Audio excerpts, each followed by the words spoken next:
And I'm going to call first Federico Zenith from the SINTEF in Norway. Federico, hello. so hello. Thanks for having me. Nice to see you. Thank you for being there from Norway. So can you please first introduce what is the SINTEF for those who maybe still don't know? Yeah, I found that to an European audience, the simplest way to introduce SINTEF is that Norway's answer to the Fraunhofer Institute. We do pretty much the same thing, research for industry. The name means Foundation for Industrial and Technical Research.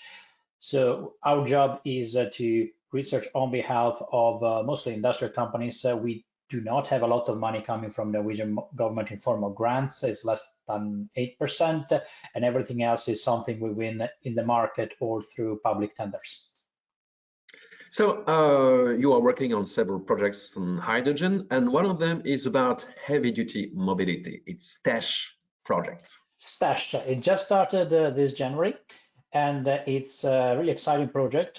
This is my fourth EU project. We got 7.5 million euros from Brussels to realize a standard and actually build prototypes. One of the problems that previously with the standard-based projects that the industry made a standard and then they walked away from it because, well, they didn't actually build the prototypes. We are going to build the prototypes. We are going to test them thoroughly, and this has to be done within 3 years. The standard itself should be ready by December, will be ready by December. So can you please tell us about the context in Norway, because we know that you have some H2 station and the country is very open to alternative energies. Yeah, Norway generates already more than 95, maybe 99% of electricity by hydropower and wind power today. And it's almost completely green in that sense. But of course, cars are still moving on petrol, and there has been a lot of, you might be aware, there is more than half of new cars now in Norway are battery cars. And I think it's 90% of cars have some form of battery, either hybrid or plug-in hybrid or full battery. There are not that many hydrogen cars, and the main reasons we don't have an infrastructure. If you buy a hydrogen car, it's because of the range, and if you can only drive 300 kilometers away, then you have to turn back because there's only one hydrogen station. That doesn't really help you. But we do have a significant areas of improvement, especially in the countryside. Most battery cars are in the cities, in Oslo, Bergen, Trondheim, well, cities in the Norwegian scale, you might call the villages in the rest of Europe. But for example, in northern and extreme north of Norway, in Finnmark, we have a sparse population, very long distances, very cold climate, and there battery cars are very few. Basically, the classic car, a symbol car bought by the municipality. Privates don't buy them because they don't have the range, and that's where hydrogen can make a difference. There and all in the rural areas around Norway. So you mentioned heavy-duty mobility. We all know Nikola Motor, the startup from America. It was supposed to introduce some H2 trucks in Northern Europe and especially in Norway due to the partnership with Nel, which is a very famous company in your country. So do you have some information about this? And what about the market, according to you, of H2 trucks? In the future? Absolutely, it's a great opportunity. In the STASH that I mentioned before is focusing on heavy duty because as we can see, there is a lot of uptake in private vehicles and private cars because batteries can cover a lot of that market, and it makes sense to focus on heavy duty because you have applications that are much more stuck to a certain area, for example, to a certain route where you can deploy an infrastructure for refueling that is sufficient with less, but still less capital intensive. Trucks are one great opportunity. In Trondheim, where I'm based, we have a few hydrogen trucks built by Scania, operated by ASCO, which is a distribution retailer for serving a number of supermarket chains, and they are driving around. They have their own hydrogen station south of Trondheim. And but the main thing that we are talking about in Norway is actually the sea. So that is fishing boats, up to cruise ships, anything that floats. That is very difficult to make it run with batteries. We have one which is a lot of battery ferries now, but that's because our fjords are very tight. You just have a few kilometers, and then you have to run fast charging at the rates of 1 megawatt.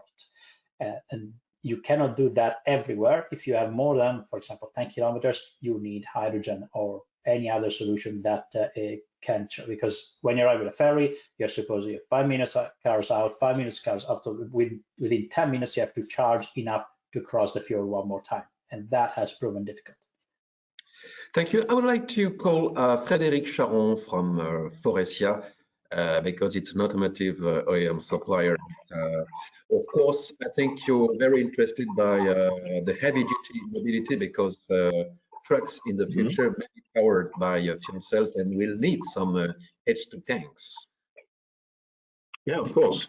And the point is that, as I said, we are a very segmented business, because you have to take into consideration not the possibility to do anything with any vehicle, but it's very much mission oriented. I mean, if you have to drive a truck for 700 kilometers with a driver behind the wheel that is corresponding to his time he can drive, obviously the mission of the vehicle is connected to this mission statement. Battery will not fit, because you cannot drive from Paris to Nice in France in one shot with batteries. Otherwise, you have to stop or to store inside the truck a lot of batteries that will cost an immense amount of money, and that will reduce the payload of the truck. So you see the parameters are multiple. And for this kind of use case, the fuel cell is absolutely fit. At the opposite, if you are taking about a small car to drive into town, its battery is perfect. That means there is no, again, it's not like the internal combustion engine where one fits all. Here we are in a solution very segmented inside the market, and definitely for the trucks makes sense. And also one point is that with the fuel cell you get heat. Okay, this heat is not produced from the batteries. Let's get back now to Federico from SINTEF in Norway. So Federico, you're working with several partners, and there has been a creation of a startup very recently within the SINTEF. Yes, HyStar. I was actually a bit surprised. We were very hush-hush, and two of our best former colleagues, unfortunately, Magnus Thomas and Alejandro Yarth, they have just started this company that will commercialize high-efficiency electrolysis. I don't know the details. So there is a good number of industrial secrets there. And but I know these guys are extremely skilled, and if they both left at the same time for the same startup, they have certainly some great plans. They have a new process for electrolysis, PEM electrolysis, and they plan to. They're already hiring, so if anyone is interested, they can look for HyStar in the LinkedIn there.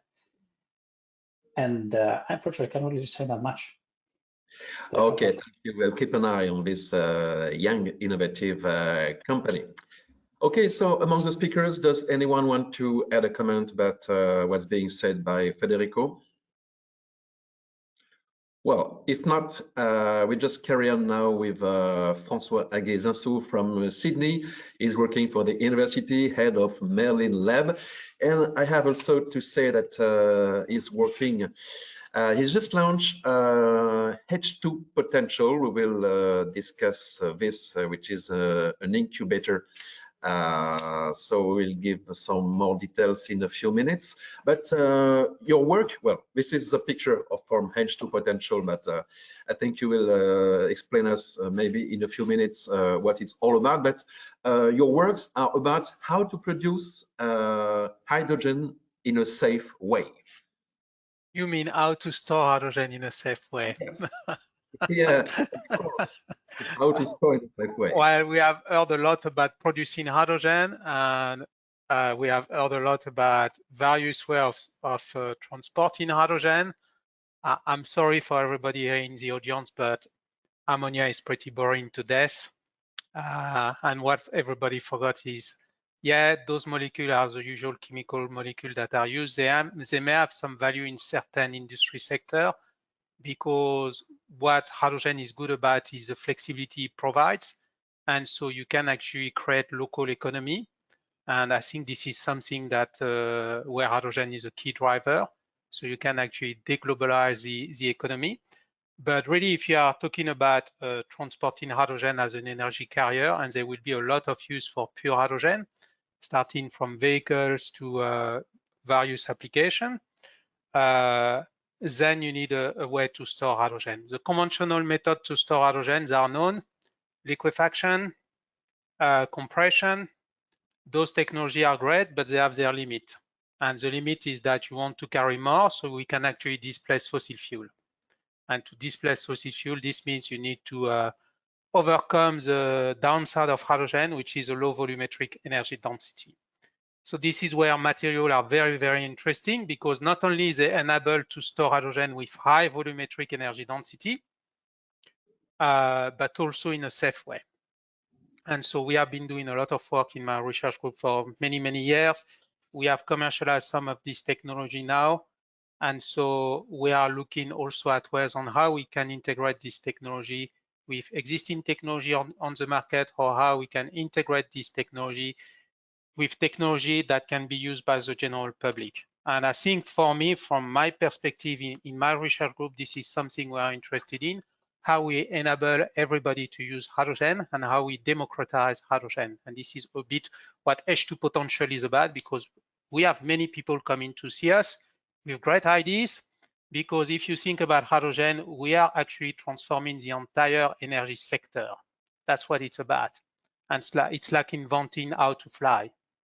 And so there are plenty of people with plenty of ideas. Some ideas are totally crazy and seems crazy today, but maybe there will be the winning idea of tomorrow. Okay, I would like to have some examples of the work you've been doing. I was mentioning barbecue just before this conference because it's nighttime in Australia. So I was just saying it was a joke. Maybe it's time for barbecue, but it's a possibility already in Australia to cook with barbecue, but with hydrogen and in a safe way. Yeah. So in Australia, in the research lab, we don't have recurring funding, so we have to fund the money, right? So many years ago, when hydrogen was not so fashionable, then we started to demonstrate how the technology we developed can be used. Barbecue are one of them, bicycles are others, and we are developing other crazy ideas like this on the back burner. And really is to show to everybody that hydrogen can be used for many, many different things. So in the barbecue, for example, we use a technology that we have developed, which is a catalytic converter. It's time to go home. Are you running out of electricity in Australia? No way. Light is back. There was no more hydrogen. We will discuss about Leroux company because they offer a device that stores energy, that stores hydrogen for home. So I guess you have one at home. Not yet. But it will come soon. It's like the baker, right? You are the one developing the technology, but you are not necessarily the one using it because you know how it functions, and you want to move on to develop the next stuff. That's okay. So yeah, so talking about barbecue, so the things we were interested in is demonstrating safe combustion of hydrogen. And this can be used for cooking, but this can also be used for industrial processes where you need heat. And this can also be used when you mix hydrogen with methane, for example. So you solve the problem of burning mixture of methane and hydrogen when you don't exactly know what are the ratio of the two, as it was previously discussed. Okay, so we'll mention solid storage, maybe much more in details later on. We have a question coming from the audience. It's about the competition with batteries, which is a very classical question in this kind of. No, it's not yet a Q&A session. I would like just to have an answer about this. because we have solid state technologies in batteries in many countries, including Israel, but not only, with very quick charging. So what do you think of this competition with new batteries, maybe more efficient, and hydrogen on the other side? Well, in fact, it's not a competition. Batteries have a role, which is to provide typically fast power for a specific application. By tradition, hydrogen has a role to provide duration. So you can see behind me there are some hydrogen bicycles that we designed. This is exactly what it's about. The hydrogen gives a range to the bicycle. And what everybody has to keep in mind is that the best battery we know, the best battery technology we know, is a lithium-ion battery. And as it was previously mentioned, you are never going to get a S380 of the ground on lithium-ion battery.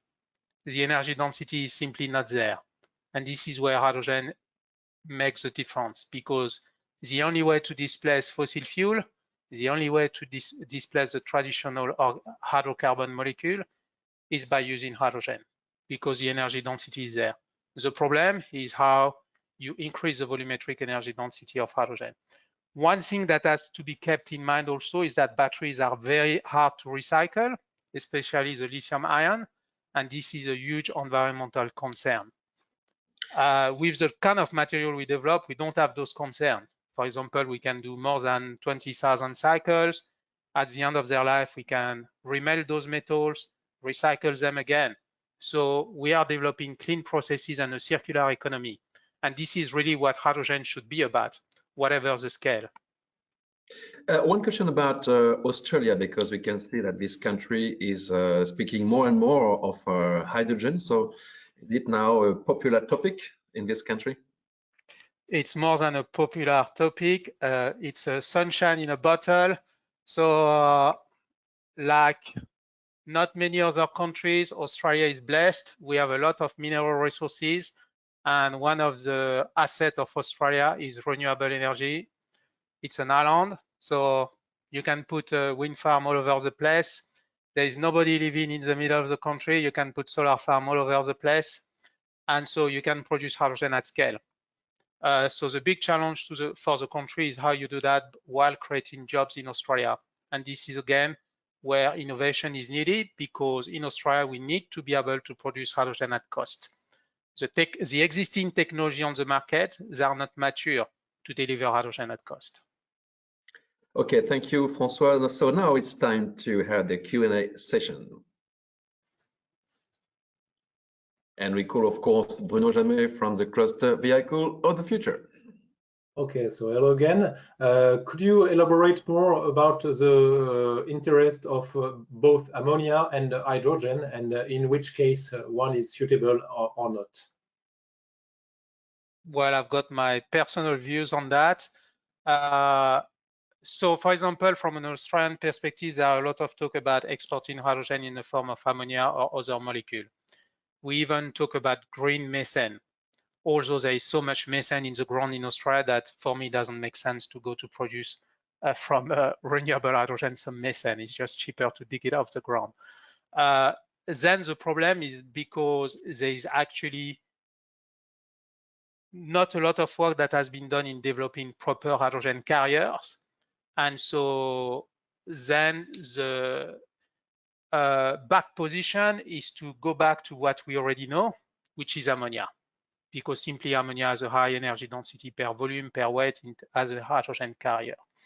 This may have some application in certain sectors. For example, in Japan, they already set some target to decarbonize their power plant with a certain amount of ammonia that they want to inject to their gas turbine by 2025 or so.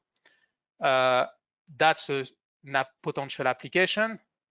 You may hear people also talking about using ammonia for making fertilizer, but I'm not sure how saturated the fertilizer market is. I don't think we are going to multiply by a factor 10 the production of fertilizer across the world. I don't think it's realistic.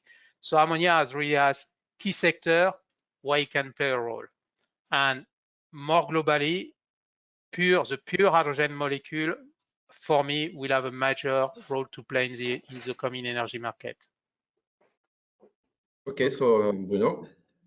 Another question is what is the impact on electricity production activity in using H2, for example, from electrolyzers versus directly batteries? What's the impact on electricity production?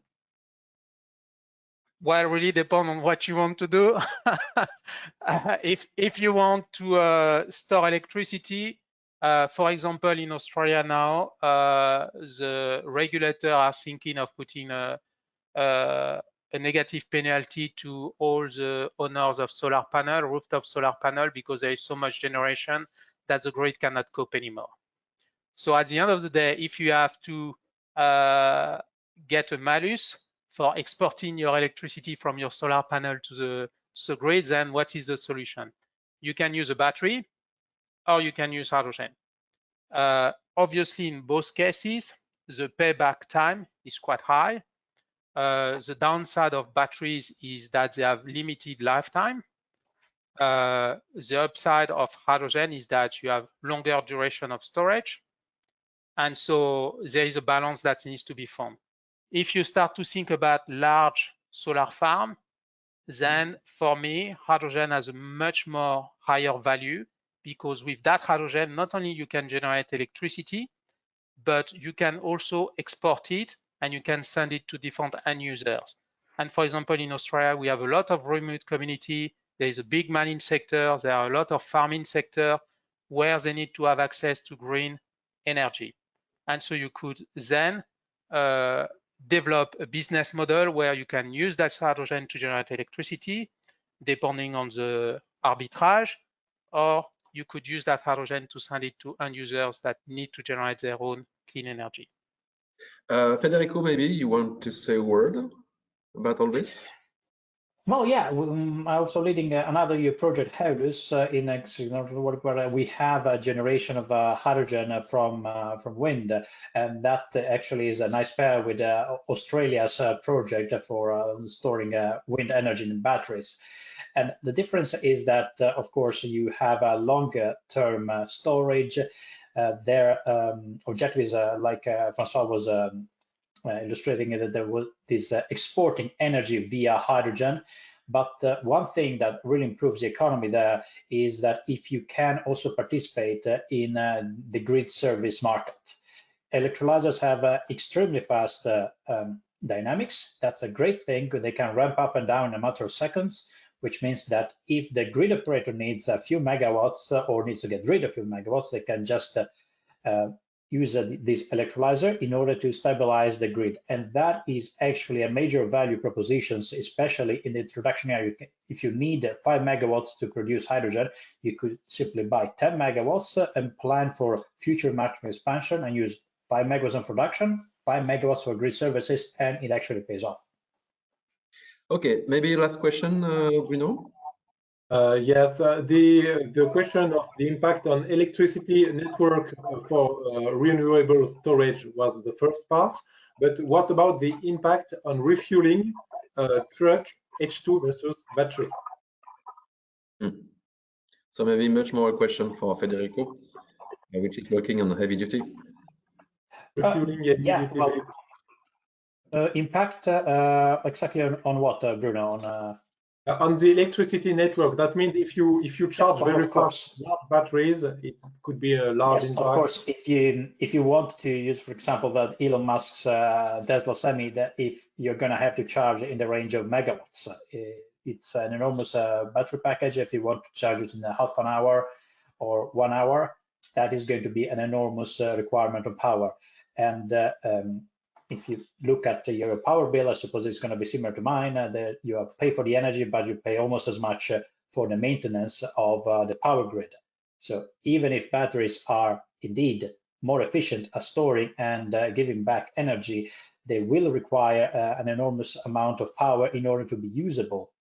This is not something that you need to do if you have a local production of hydrogen. Then you can simply produce through the night, for example, and stop production when the power is more expensive. Okay, thank you guys. So at the end for this session recap.